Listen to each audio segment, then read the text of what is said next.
Olá amigos que acompanham o canal Tabelão do Futebol. Nesse vídeo aqui eu vou trazer para vocês os jogos da 14ª rodada do Campeonato Brasileiro, categoria Sub-20. Também vou apresentar os últimos resultados e apontar como é que está a classificação após 13 rodadas.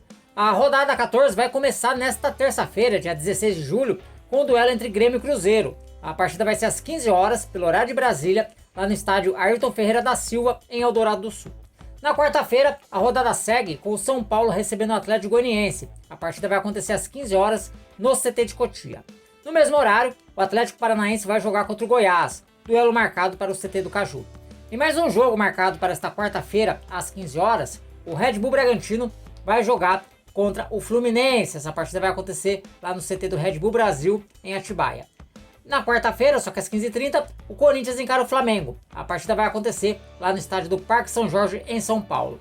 Um pouco mais tarde, às 16 horas, será a vez do Cuiabá tentar aí a sua recuperação jogando contra a equipe do Santos. A partida vai ser realizada lá no CT Manuel Dresch. E mais um jogo marcado para quarta-feira às 16 horas, o América Mineiro vai jogar contra o Internacional. A partida vai acontecer lá no Sesc Venda Nova. Na quinta-feira, a rodada segue com dois jogos às 19 horas. Botafogo e Bahia se enfrentam no estádio Newton Santos, no Rio de Janeiro, enquanto que o Atlético Mineiro vai desafiar o líder Palmeiras. E fechando a rodada, às 21h30, o grande clássico é cearense, Fortaleza e Ceará, que vão se enfrentar no estádio Presidente Vargas, em Fortaleza. E agora eu vou trazer para vocês os resultados da 13ª rodada, quem se deu bem e quem se deu mal. E quem começou a rodada se dando bem foi o Atlético Paranaense, foi até a Gávea e derrotou o Flamengo pelo placar de 2-0. Já o Fluminense recebeu o Grêmio no CT de Xerém e venceu pelo placar de 3-0. Outro placar elástico foi na vitória do Goiás sobre o Cruzeiro por 4-2 lá no Estádio Olímpico de Goiânia. O Palmeiras derrotou o Botafogo por 3-1, partida que aconteceu lá no estádio Bruno José Daniel. Também por este mesmo placar de 3-1 foi a vitória do Internacional sobre a equipe do Atlético Goianiense, partida que aconteceu lá no estádio Cristo Rei. O Ceará, jogando na cidade do Vozão, derrotou o Cuiabá pelo placar de 1-0.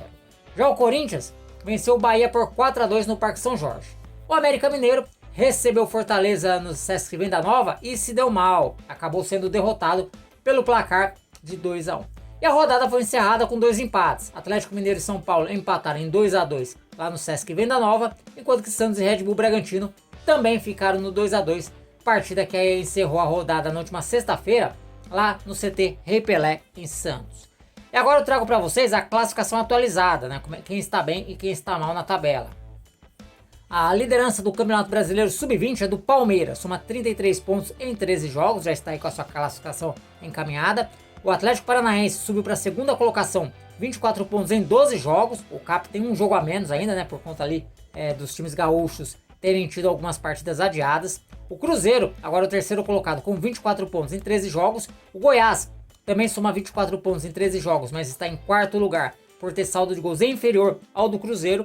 O Fortaleza é o quinto colocado com 23 pontos, 13 jogos. O Santos na sexta colocação, 20 pontos, 13 jogos e 5 gols de saldo. O Ceará é o sétimo colocado com 20 pontos, né? Subiu aí 4 posições do Ceará, mas ele tem saldo de gols inferior ao do Santos. O Ceará tem 0 gols de saldo. E fechando aí a zona de classificação aparece o Grêmio em oitavo lugar, 19 pontos, mesmo tendo aí 3 jogos a menos na tabela de classificação. A nona colocação é do Flamengo. O Flamengo aí soma 19 pontos em 12 jogos. O Bahia fecha essa primeira metade da tabela com 19 pontos em 13 jogos. Ele está atrás do Flamengo pelo saldo de gols. O Cuiabá abre a segunda metade da tabela com 18 pontos em 13 jogos. O América Mineiro aparece um pouco mais atrás, 15 pontos em 13 jogos. Fluminense também 15 pontos em 13 jogos, mas tem saldo de gols inferior ao do Coelho. E o Corinthians subiu aí 2 posições, 15 pontos, 13 jogos, só que o saldo do Corinthians é muito ruim, é menos 12. E por fim, o Bragantino é mais um aí da turma dos 15 pontos em 13 jogos, só que ele tem uma vitória a menos, né, que América, Fluminense e Corinthians, por isso que ele fica atrás dessas equipes.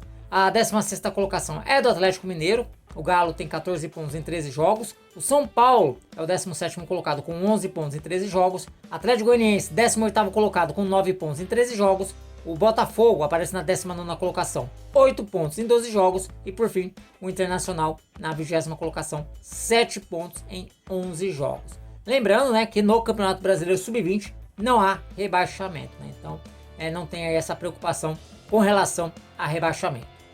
Bom, pessoal, então as informações que eu tinha para trazer para vocês eram essas. Espero que vocês tenham gostado. Se gostou, ó, não esquece de deixar o like. E se não está inscrito, se inscreva aqui no canal Tabelão do Futebol. Por enquanto eu vou ficando por aqui. Um forte abraço a todos e até o próximo vídeo. Valeu!